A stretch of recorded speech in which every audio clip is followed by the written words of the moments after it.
বহুদিনৰ বিৰতিৰ পাছত থিয়েটাৰ জগতলৈ অহাৰ পাছত আন এটা ভাল খবৰ আহি পৰিছে অভিনেতা যতীন বৰাৰ।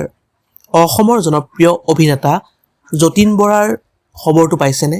নমস্কাৰ বন্ধু বান্ধৱীসকল, আপোনালোক সকলোকে আন্তৰিক স্বাগতম জনাইছোঁ আমাৰ চেনেলৰ অন্য এটা নতুন ভিডিঅ'লৈ।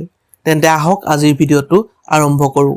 অভিনেতা যতীন বৰাক প্ৰশংসাৰে উপচাই পেলাইছে ৰাজ্যবাসীয়ে, লগতে সমগ্ৰ অসমবাসীয়ে আশীৰ্বাদ আৰু শুভেচ্ছাৰে উপচাই পেলোৱা দেখা গৈছে।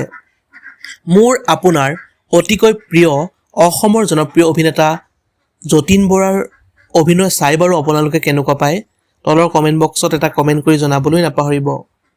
আমাৰ চেনেলৰ তৰফৰ পৰাও এগালমান মৰম যাচিছোঁ অসমৰ জনপ্ৰিয় অভিনেতা যতীন বৰাক।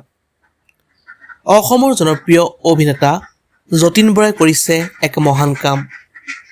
বৰ্তমান ৰাজ্যজুৰি বানপানী। এই বানপানীৰ সময়ত সাহায্য দিয়া দেখা গৈছে অসমৰ জনপ্ৰিয় অভিনেতা যতীন বৰাক। সঁচাকৈ যতীন বৰাই বহুত মহান কাম কৰিছে, লগতে যিসকল মহান ব্যক্তিয়ে এই বানপানীৰ সময়ত দুৰ্ভগীয়াজনক সহায় কৰিছে তেওঁলোকক আমাৰ চেনেলৰ তৰফৰ পৰা বহুত বহুত ধন্যবাদ। অন্য এটা নতুন ভিডিঅ' লগ পোৱাৰ প্ৰতিশ্ৰুতিৰে আজিলৈ বিদায় মাগিছোঁ। ধন্যবাদ। জয় আই অসম।